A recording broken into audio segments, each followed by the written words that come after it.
को लाइक करते हैं, कमेंट्स करते हैं, तो आप सभी भक्तों का हृदय से बहुत बहुत आभार। पुराणों में एक बात कही गई है कि अगर हम किसी की मदद करें तो इस प्रकार से करना चाहिए कि अगर एक हाथ से करते हैं तो दूसरे हाथ को भी पता न चले। और ऐसी ही एक सत्य कथा आज आप सुनने वाले हैं। एक समय की बात है, एक व्यक्ति कहीं से पैदल चलता हुआ आ रहा था। रास्ते में बिजली के खंभे पर एक कागज लगा हुआ था। पास जाकर देखा तो उस कागज पर लिखा था, कृपया पढ़ें। इस रास्ते पर मैंने कल एक 50 का नोट गंवा दिया है। मुझे ठीक से दिखाई नहीं देता। जिसे भी वह नोट मिले कृपया इस पते पर दे सकते हैं। अब ये पढ़कर पता नहीं क्यों पर उस आदमी का मन हुआ कि जाकर वहां देखें कि वहां कौन रहता है। पता उसने अच्छी तरह से याद कर लिया। ये मकान था उस गली का आखिरी मकान। मकान के सामने जाकर दरवाजे पर जाकर उसने आवाज लगाया तो एक वृद्धा लाठी के सहारे धीरे धीरे बाहर आई। पूछने पर पता चला कि वो वहां अकेली ही रहती हैं और उन्हें ठीक से दिखाई भी नहीं देता है। अब वृद्धा को देखकर उस आदमी ने कहा कि माँ जी, आपका खोया हुआ 50 रुपए का नोट मुझे मिला है, मैं उसे देने के लिए आया हूँ। अब ये सुनकर वृद्धा रोने लगी और कहने लगी कि बेटा, अभी तक करीब 50-60 व्यक्ति मुझे 50-50 के नोट दे चुके हैं। मैं पढ़ी लिखी नहीं हूँ और ठीक से मुझे दिखाई भी नहीं देता है, तो मैंने वहाँ नहीं लिखा है। पता नहीं कौन मेरी इस हालत को देखकर मेरी मदद करने के उद्देश्य से वहाँ लिख गया होगा। बहुत ही कहने पर माँ जी ने वो पैसे रख तो लिए, परंतु एक विनती की कि बेटा, वह मैंने नहीं लिखा है, किसी ने मुझ पर तरस खाकर लिखा होगा, तो बेटा जाते जाते उसे फाड़ कर फेंक जरूर देना। अब उस व्यक्ति ने वृद्धा को हाँ कहकर टाल तो दिया, परंतु उसकी अंतरात्मा ने उसे सोचने पर मजबूर कर दिया कि उन 50-60 लोगों से भी माँ जी ने यही कहा होगा, लेकिन किसी ने भी उसे फाड़ा नहीं। जिंदगी में हम कितने सही और कितने गलत हैं, ये सिर्फ दो ही शख्स जानते हैं, एक तो परमात्मा और दूसरी अपनी अंतरात्मा। अब तो उसका हृदय उस व्यक्ति के प्रति कृतज्ञता से भर गया जिसने उस वृद्धा की सेवा का ऐसा उपाय ढूंढा। सहायता के तो बहुत से मार्ग हैं, परंतु इस तरह की सेवा उस व्यक्ति के हृदय को छू गई और उसने भी उस कागज को फाड़ा नहीं। किसी की मदद करने के कई तरीके हैं, सिर्फ कर्म करने की तीव्र इच्छा मन में होनी चाहिए। कुछ अच्छाइयाँ अपने जीवन में ऐसी भी करनी चाहिए जिनका ईश्वर के सिवाय कोई और साक्षी न हो। हमारे आसपास बहुत से ऐसे लोग हैं जिन्हें मदद की जरूरत है और कई लोग इतने स्वाभिमानी होते हैं कि सीधे तरीके से मदद लेते भी नहीं हैं। तो ऐसे में जिस भी प्रकार से बन पड़े, मदद करने की व्यवस्था करनी चाहिए। ये कथा आपको कैसी लगी कमेंट बॉक्स में जरूर बताइए। और अब आप सुनिए आज का अध्याय। ऋषियों ने पूछा कि हे महाभाग सूत जी, अनायास ही सब कार्य करने वाले श्री रामचंद्र जी ने अगाध समुद्र में किस प्रकार सेतु बांधा? सेतु तीर्थ में एवं गंधमादन पर्वत पर कितने तीर्थ हैं? ये सब हमें बताइए। श्री सूत जी ने कहा, हे मुनिवरों, पिता की आज्ञा से भगवान श्री राम सीता जी और लक्ष्मण जी के साथ दंडकारण्य के अंतर्गत पंचवटी में एकाग्र चित्त होकर निवास करते थे। वहां रहते हुए महात्मा रघुनाथ जी की पत्नी सीता को मारीच द्वारा छल करके रावण ने हर लिया। दशरथ नंदन श्री राम उस वन में अपनी पत्नी सीता की खोज करते हुए किष्किंधा में पंपा सरोवर के तट पर गए। वहां उन्हें कोई वानर दिखाई दिया। उस वानर ने निकट आकर श्री रामचंद्र जी से पूछा, आप कौन हैं? तब उन्होंने अपना सब वृतांत प्रारंभ से ही उसको कह सुनाया। तत्पश्चात भगवान श्री रामचंद्र जी ने उस वानर से पूछा, तुम कौन हो? तब उसने महात्मा राघवेंद्र को अपना परिचय इस प्रकार दिया, मैं सुग्रीव का मंत्री हनुमान नामक वानर हूँ और सुग्रीव के भेजने से मैं यहाँ आया हूँ। वे आप दोनों से मित्रता करना चाहते हैं, आपका कल्याण हो। आप दोनों शीघ्र ही सुग्रीव के समीप चले। बहुत अच्छा कहकर श्री रामचंद्र जी हनुमान जी के साथ सुग्रीव के समीप आए।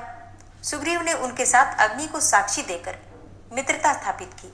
श्री रामचंद्र जी ने उनसे बाली के वध की प्रतिज्ञा की और सुग्रीव ने विदेह राजनंदिनी सीता को पुनः खोज लाने के लिए प्रतिज्ञा की। इस प्रकार प्रतिज्ञा पूर्वक परस्पर विश्वास करके वे दोनों नरराज और वानरराज प्रसन्नता पूर्वक ऋष्यमुख पर्वत पर रहने लगे।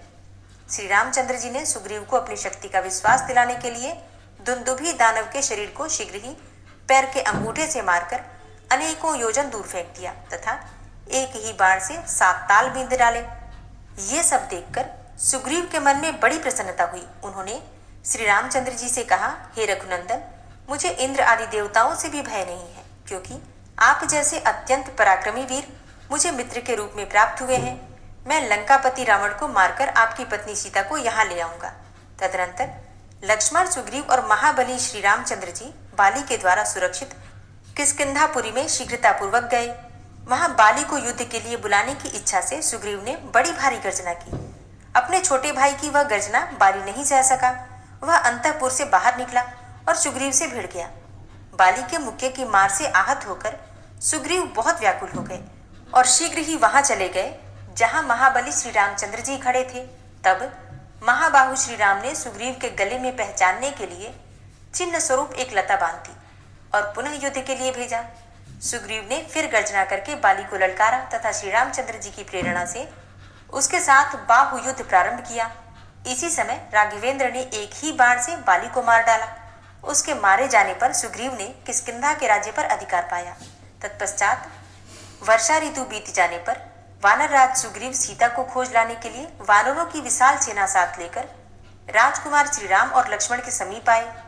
सीता की खोज के लिए उन्होंने बहुत से वानरों को इधर उधर भेजा। वायुपुत्र हनुमान जी ने लंका में जाकर विदेह नंदिनी सीता का पता लगाया और वहां से लौटकर सीता की दी हुई चूड़ामणि श्री रामचंद्र जी को भेंट की। उसे पाकर श्री रामचंद्र जी को हर्ष तथा शोक दोनों हुआ। हर्ष इस बात का कि सीता का पता मिल गया और शोक इस बात का कि सीता उनसे दूर है और अत्यंत दुखी है, परेशान है। ये सोचकर भगवान श्री राम दुखी भी हुए और खुश भी हुए कि उन्हें सीता का पता तो मिला। इसके बाद सुग्रीव, लक्ष्मण, हनुमान तथा जाम्बवान और नल आदि अन्य वानर वीरों के साथ श्री रघुनाथ जी ने अभिजीत मुहूर्त में यात्रा की और अनेकों प्रकार के देशों को लांघकर वे महेंद्र पर्वत पर जा पहुंचे। वहां चक्र तीर्थ में जाकर उन सब ने निवास किया। फिर वहीं राक्षस राज रावण के भाई धर्मात्मा विभीषण आकर श्री रामचंद्र जी से मिले। महामना श्री राम ने स्वागत पूर्वक उन्हें ग्रहण किया। उस समय सुग्रीव के मन में यह शंका हुई कि हो न हो ये कोई गुप्तचर है, परंतु राघवेंद्र ने विभीषण की उत्तम चेष्टाओं और हितकारक चरित्रों से ही यह समझ लिया कि उसके मन में कोई दुष्टता नहीं है। तभी उन्होंने विभीषण का स्वागत सत्कार किया और उन्हें समस्त राक्षसों के राज्य पर अभिषिक्त कर दिया।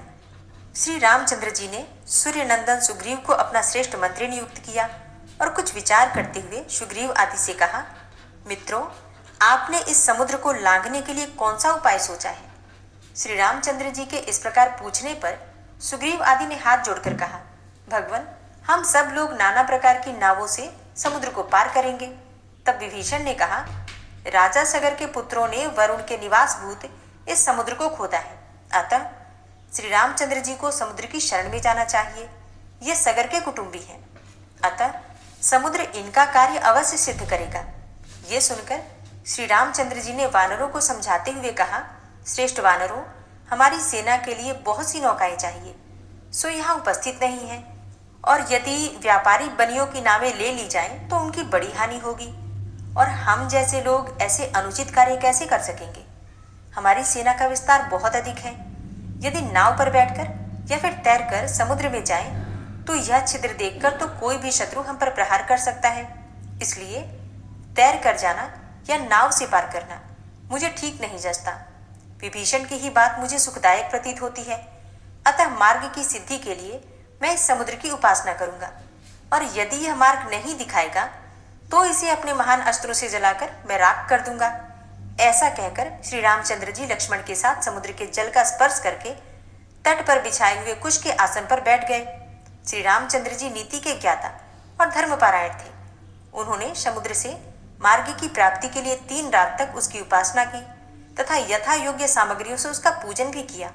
तथापि उसने अपने आप को श्री रामचंद्र जी के सम्मुख प्रकट नहीं किया। इससे श्री राम जी को समुद्र पर बड़ा क्रोध हुआ। उनकी आंखें लाल लाल हो गईं। रामचंद्र जी के सम्मुख प्रकट नहीं किया। इससे श्री राम जी को समुद्र पर बड़ा क्रोध हुआ। उनकी आंखें लाल लाल हो गईं। उन्होंने पास ही बैठे हुए लक्ष्मण जी से कहा, सुमित्रानंदन, आज मैं अपने बाणों से समुद्र निवासी मगर आदि जल जंतुओं को छिन्न भिन्न करते हुए सागर के जल को क्षण भर में स्तब्ध कर दूंगा और शंख, शुक्ति, मछली, मगर आदि के सहित इस जल निधि को अमोघ बाणों द्वारा सुखा डालूंगा। मुझे क्षमा युक्त देखकर यह असमर्थ समझने लगा है। शांतिपूर्ण ढंग से प्रार्थना करने पर यह अपने आप को मेरे सामने प्रकट ही नहीं करता। हे लक्ष्मण, तुम शीघ्र मेरा धनुष और सर्पों के समान मेरा बाण उठाकर लाओ। अब मैं सागर को सुखा दूंगा और मेरे वानर सैनिक इसे पैदल ही पार कर देंगे। ऐसा कहकर भगवान श्री राम ने धनुष हाथ में ले लिया। वे उस समय त्रिपुर विनाशक शिवजी की भांति दुर्धर्ष प्रतीत होने लगे। उन्होंने धनुष को खींचकर अपने बाणों से संसार को कंपित करते हुए उन भयंकर बाणों को उसी प्रकार छोड़ा जैसे कि भगवान शंकर ने त्रिपुरों के ऊपर बाण का प्रहार किया था। वे तेजस्वी बाण दशों दिशाओं को प्रकाशित करते हुए अभिमानी दानवों से भरे हुए समुद्र के जल में धंस गए। तब तो समुद्र भयभीत होकर कांपने लगा और कहीं भी शरण न पाकर पाताल से उठकर हाथ जोड़े हुए मोक्ष के कारणभूत भगवान श्री रामचंद्र जी की शरण में आया। उसने मनोहर शब्दों में राघवेंद्र की इस प्रकार स्तुति की। समुद्र बोला, हे रघुकुल शिरोमणि सीतापते, मैं आपके चरणारविंदों को नमस्कार करता हूँ जो अपनी सेवा करने वाले पुरुषों को सुख देने वाले हैं। देववृंद से सेवित आपकी श्री चरण रेणु को प्रणाम करता हूँ जो गौतम पत्नी अहल्या को शाप से मुक्त करने वाली है। हे राम, आप देवताओं का कार्य करने की इच्छा से रघुकुल में अवतीर्ण हुए हैं और भक्तों का अभिष्ट सिद्ध करने वाले हैं। मैं आपको नमस्कार करता हूँ। आप आदि अंत रहित, मोक्षदायक, कल्याण स्वरूप तथा अपनी महिमा से कभी च्युत न होने वाले नारायण हैं। मैं आपको प्रणाम करता हूँ। हे राम, हे महाबाहु श्री राम, मैं आपकी शरण में आया हूँ, मेरी रक्षा कीजिए। हे राजेंद्र, आप अपने क्रोध को शांत कीजिए। हे करुणालय, मेरे अपराध को क्षमा कीजिए। हे रघुवंश शिरोमणि, पृथ्वी, वायु, आकाश, जल और अग्नि, इन सबको विधाता ने जिस स्वभाव का बनाया है वे उसी स्वभाव के अनुसार बरतते हैं। मेरा स्वभाव ही अगाधता है। यदि मैं अगाध न हो तो मेरे लिए तो ये विकार की बात होगी। मैं यह सब आपसे सत्य कहता हूँ। हे राघवेंद्र, लोभ, काम, भय अथवा राग से भी मैं वंश परंपरा से प्राप्त हुए अपने गुण का किसी प्रकार से भी त्याग करने में समर्थ नहीं। अतः इस समय आपकी सेना को पार उतारने में मैं सहायता करूंगा, सर्वथा सूख नहीं जाऊंगा।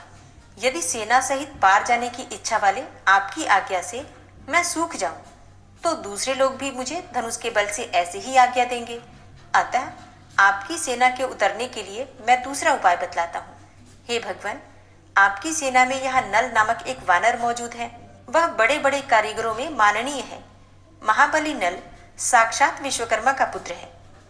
वह अपने हाथ से जो कुछ भी काष्ठ, तृण अथवा पत्थर मेरे अंदर फेंकेगा वो सब मैं पानी के ऊपर धारण करूंगा।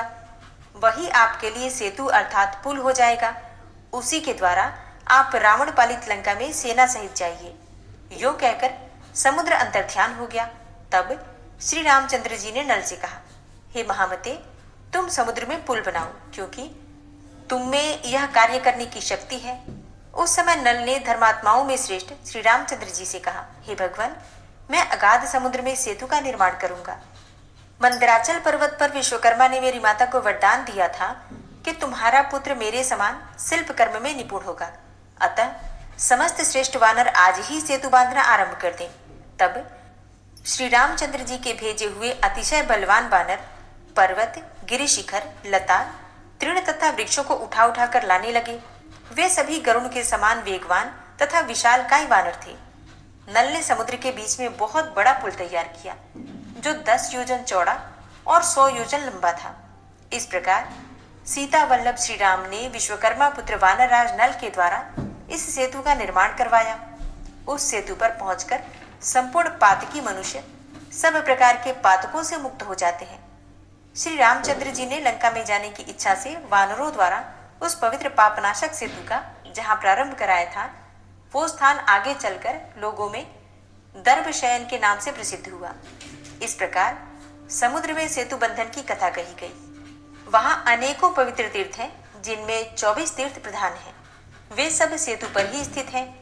पहला चक्र तीर्थ है, दूसरा वेताल वरद तीर्थ है और तीसरा पाप विनाशन तीर्थ है जो सब लोकों में विख्यात है।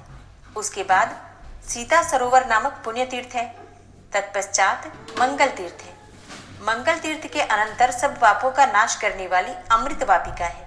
फिर ब्रह्म कुंड, हनुमत कुंड, अगस्त्य तीर्थ, राम तीर्थ, लक्ष्मण तीर्थ, जय तीर्थ, लक्ष्मी तीर्थ, अग्नि तीर्थ, चक्र तीर्थ, शिव तीर्थ, शंख तीर्थ, यामुन तीर्थ, गंगा तीर्थ, गया तीर्थ, कोटि तीर्थ, साध्यामृत तीर्थ, मानस तीर्थ तथा धनुषकोटि तीर्थ है। हे विप्रवरों, ये सेतु के मध्य में स्थित प्रधान प्रधान तीर्थ बताए गए हैं, जो सब पापों का अपहरण करने वाले हैं। जो मनुष्य भक्ति पूर्वक इस प्रसंग को पढ़ता अथवा सुनता है, वह अनंत विजय प्राप्त करता है तथा परलोक में भी उसे पुनर्जन्म का क्लेश नहीं उठाना पड़ता। जय श्री राम। आज की कथा का यहीं पर समापन करती हूँ। इसके आगे का वृतांत आप कल की कथा में सुनेंगे। और अब आप सुनेंगे श्री राधा कृपा कटाक्ष स्तोत्र। मुनीन्द्र वृंद वंदिते त्रिलोक शोक हारिणी प्रसन्न वक्त्र पंकजे निकुंज भूविलासिनी व्रजेन्द्र भानुनंदिनी व्रजेन्द्र सूनु संगते कदा करिष्यसि हमां कृपा कटाक्ष भाजनम्। अशोक वृक्ष वल्लरी वितान मंडप स्थिते प्रवाल बाल पल्लव प्रभारुणांध्रि कोमले वराभय स्फुरत्करे प्रभूत संपदालये कदा करिष्यसि हमां कृपा कटाक्ष भाजनम्। अनंगरंग मंगलम प्रसंग भंगुरं भ्रुवां सविभ्रमं ससंभ्रमं दृगन्त बाणपातने निरन्तरं वशीकृत प्रतीत नन्दनन्दने कदा करिष्यसि हमां कृपा कटाक्ष भाजनम्। तडित्सुवर्ण चंपक प्रदीप्त गौर विग्रहे मुख प्रभा परास्त कोटि शारदेन्दु मंडले विचित्र चित्र संचरत् चकोर शावलोचने कदा करिष्यसि हमां कृपा कटाक्ष भाजनम्। मदोन्मदादि यौवने प्रमोदमान मंडिते प्रियानुराग रंजिते कला विलास पंडिते अनन्य धन्य कुंज राज्य काम केलि कोविदे कदा करिष्यसि हमां कृपा कटाक्ष भाजनम्। अशेष हाव भाव धीर हीर हार भूषिते प्रभूत शात कुंभ कुंभ कुंभि कुंभ सुस्तनि प्रशस्त मंद हास्य चूर्ण पूर्ण सौख्य सागरे कदा करिष्यसि हमां कृपा कटाक्ष भाजनम्। मृणाल वाल वल्लरी तरंग रंग दौर्लते लताग्रलास्य लोल नील लोचनावलोकने ललल्लुलन्मिलन् मनोज्ञ मुग्ध मोहिनाश्रिते कदा करिष्यसि हमां कृपा कटाक्ष भाजनम्। सुवर्ण मल्लिकाञ्चित त्रिरेख कम्बुकण्ठगे त्रिसूत्र मङ्गली गुण त्रिरत्न दीप्ति दीधिते सलोल नील कुन्तल प्रसून गुच्छ गुंफिते कदा करिष्यसि हमां कृपा कटाक्ष भाजनम्। नितंब बिंबलंब मान पुष्प मेखला गुणे प्रशस्त रत्न किंकिणी कलाप मध्य मंजुले करींद्र शुंड दंडिका वरोह शोभ गोरुके कदा करिष्यसि हमां कृपा कटाक्ष भाजनम्। अनेक मंत्रनाद मंजुनूपुरारवस्खलत् समाज राज हंस वंश निग्वणाति गौरवे विलोल हेम वल्लरी विडम्बि चारु चंक्रमे कदा करिष्यसि हमां कृपा कटाक्ष भाजनम्। अनंत कोटि विष्णुलोक नम्र पद्मजार्चिते हिमाद्रिजा पुलोमजा विरिञ्चिजा वरप्रदे अपार सिद्धि रिद्धि दिग्ध सत्पदांगुली नखे कदा करिष्यसि हमां कृपा कटाक्ष भाजनम्। मखेश्वरी क्रियेश्वरी स्वधेश्वरी सुरेश्वरी त्रिवेद भारतीश्वरी प्रमाण शासनेश्वरी रमेश्वरी क्षमेश्वरी प्रमोद काननेश्वरी ब्रजेश्वरी व्रजाधिपे श्रीराधिके नमोस्तुते। इतीममद्भुतं स्तवं निशम्य भानुनन्दिनी करोतु सन्ततं जनं कृपाकटाक्ष भाजनम्। भवेत्तदैव सञ्चित त्रिरूपकर्मनाशनं लभेत्तदा ब्रजेन्द्रसूनुमण्डलप्रवेशनम्। जय जय श्री राधे, जय जय श्री राधे।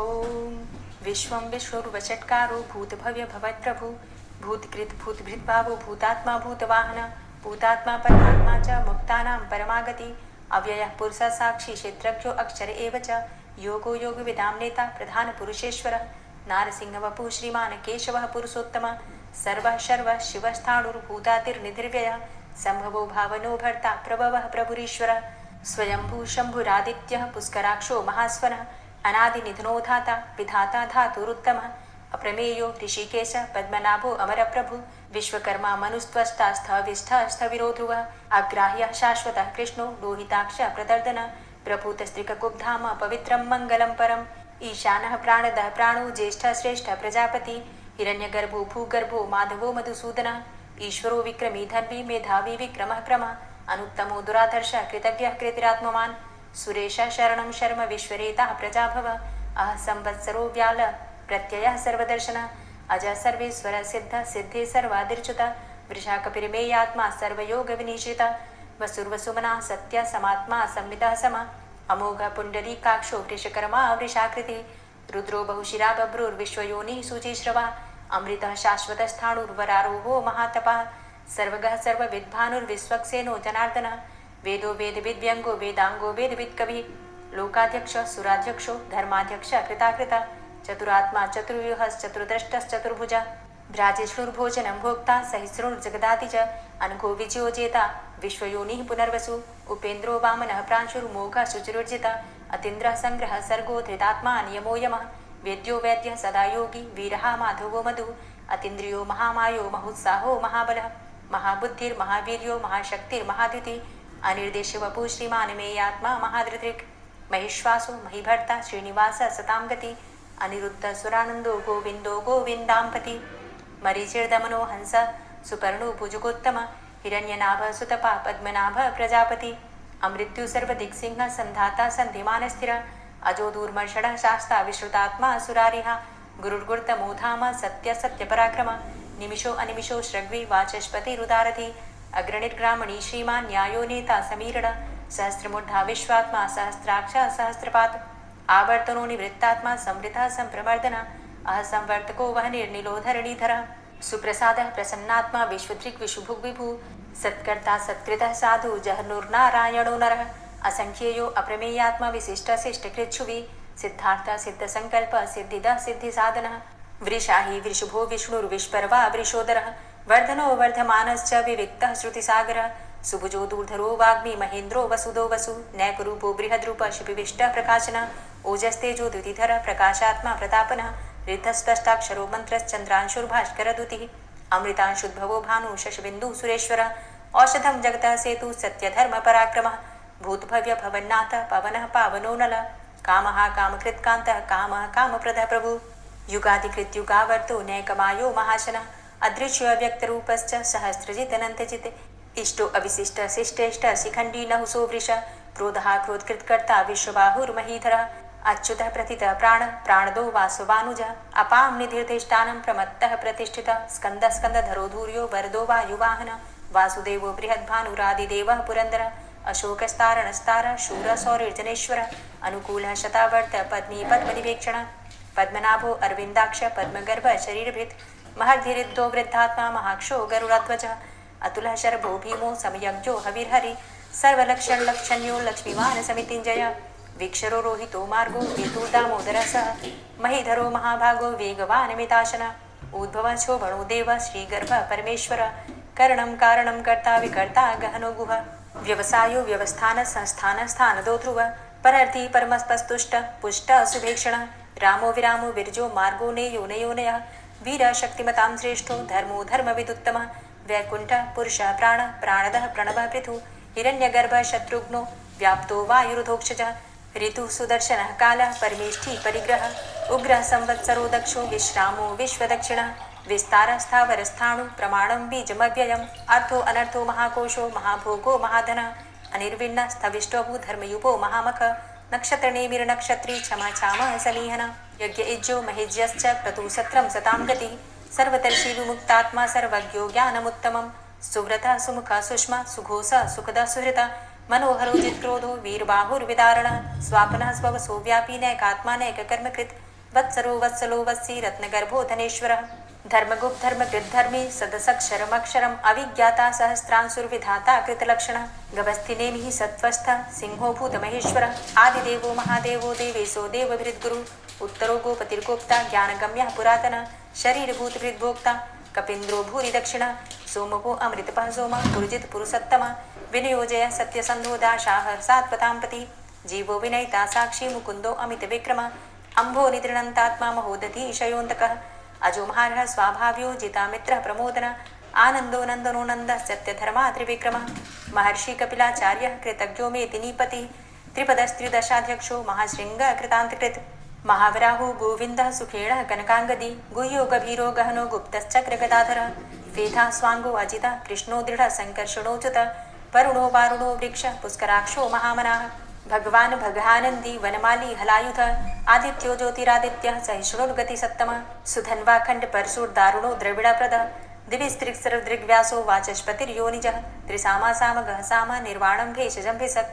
संन्यासकृच्छमः शान्तो निष्ठा शान्तिः परायणं शुभाङ्गः शान्तिदस्रष्टा कुमुदः कुवलेशय गोहितो गोपतिर्गोप्ता वृषभाक्षो वृषाप्रिया अनिवर्ति निवृतात्मा संचेता चेमकृच्छिव श्रीवत्सवक्षा श्रीवास श्रीपति श्रीमतांबर श्रीद श्रीश श्रीनिवास श्रीनिधि श्रीविभावन श्रीधर श्रीकर श्रेय श्रीमान लोकत्रयाश्रय स्वक्ष स्वंग शतानंदो नंदिर्जो तिर्गणेश्वर विजितात्मा विधेयात्मा सत्कीर्तिश्चिन्न संशय उदीर्ण सर्वतक्षसुर निश शाश्वत स्थिर भूषयो भूषणो भूतिर्विशोक शोकनाशन अर्चिष्मान अर्चित कुंभो विशुद्धात्मा विशोधन अनिरुद्धो अप्रतिरथ प्रद्युम्नो अमित विक्रम कालिनेमि निहावीर शौरी सूरजनेश्वर त्रिलोकात्मा त्रिलोकेशः केशवः केशिहारी कामदेवः कामपालः कामीकान्तः कृतागमः अनिर्देशव पुर्विष्णोर्वीरो अनन्तो धनञ्जयः ब्रह्मण्यो ब्रह्मकृत् ब्रह्मा ब्रह्म ब्रह्म विवर्धन ब्रह्मविद् ब्राह्मणे ब्रह्मी ब्रह्मज्ञो ब्राह्मण प्रिय महाक्रमो महाकर्मा महातेजा महोरगः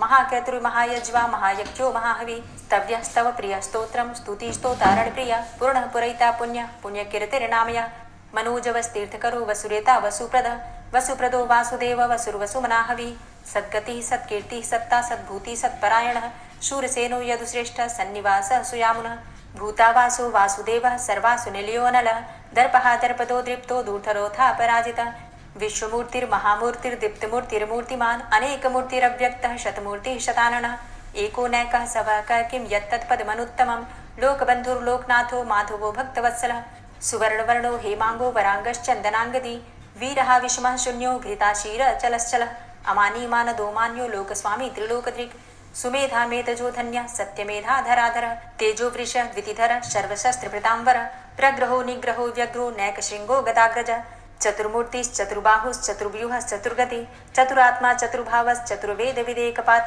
समावर्तो अनिवृतात्मा दुर्जयो दुरतिक्रम दुर्लभो दुर्गमो दुर्गो दुरावासो दुरारिहा शुभांगो लोक सारंग शुतंतुस्तंतुवर्धन इंद्रकर्मा महाकर्मा कृतकर्मा कृतागम उद्भव सुंदर सुंदो रत्ननाभ सुलोचन अर्को वाजसन श्रृंगी जयंत सर्वविजयी सुवर्ण बिंदु रक्षोभ्य सर्वभागीश्वरेश्वर महाहृदो महागर्तो महाभूतो महानिधि कुमुदः कुंदरः कुंदः पर्जन्यः पावनो नीलः अमृताशो अमृतवपुः सर्वज्ञः सर्वतोमुखः सुलभः सुव्रतः सिद्धः शत्रुजित् शत्रुतापनः न्यग्रोधो दुम्बरो अस्वस्थश्चाणुरान्ध्रनिषूदनः सहस्रार्चिः सप्तजिह्वः सप्तैधा सप्तवाहनः अमूर्तिरणघो अचिन्त्यो भयकृद् भयनाशनः अणुर्बृहत् कृशस्थूलो गुणभृन्निर्गुणो महान् अधृत स्वधृत स्वास्य प्राग्वंशो वंशवर्धनः भारभृति कथितो योगी योगी स सर्वकामद आश्रम श्रमण छाम सुपर्णो वायुवाहन धनुर्धरो धनुर्वेदो दंडो दमयितादम अपराजिता सर्वसहो नियंता नियमो यमः सत्ववान् सात्विक सत्य सत्यधर्मपरायण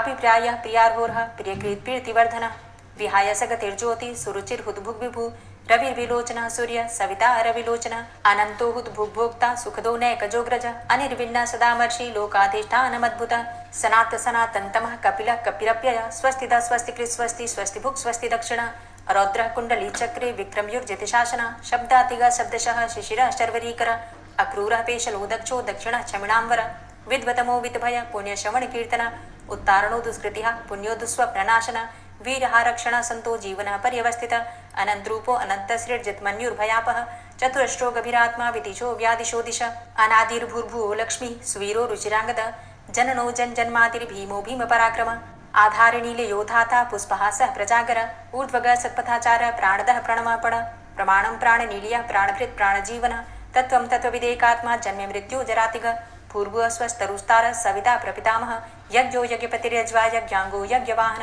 यज्ञभृद् यज्ञकृद्यज्ञ यज्ञभुग् यज्ञसाधन यज्ञान्तिकृद्यज्ञ गुह्यमन्यमन्नादेव च आत्मयोनिः स्वयं जातो वैखानः सामगायन देवकी नंदन स्रष्टा क्षितिसः पापनाशन शंखभृन्नन्द कीचक्री शारङ्गधन्वा गदाधर रथांगपाणिरक्षोभ्य सर्वप्रहरणायुध ओम नमः इति। दोस्तों, उम्मीद करती हूँ आज की कथा आपको ज़रूर पसंद आई होगी। तो अगर कथा पसंद आई हो तो वीडियो को लाइक ज़रूर किया कीजिए और अगर संभव हो तो वीडियो को ज़्यादा से ज़्यादा शेयर कीजिए और हाँ, कमेंट बॉक्स में राधे राधे ज़रूर लिखा कीजिए। और जो भक्त इस चैनल पर पहली बार आए हैं, अभी तक आपने चैनल को सब्सक्राइब नहीं किया है, तो आज की वीडियो अगर आपको अच्छी लगे तो चैनल को सब्सक्राइब करके बेल आइकन को ज़रूर प्रेस कर लीजिए। इससे ये होगा कि इस चैनल पर जो भी नई वीडियो अपलोड होंगी उनकी नोटिफिकेशन आपको सही समय पर प्राप्त होगी। मिलती हूँ मैं आपसे अगली वीडियो में, तब तक के लिए जय श्री राधे।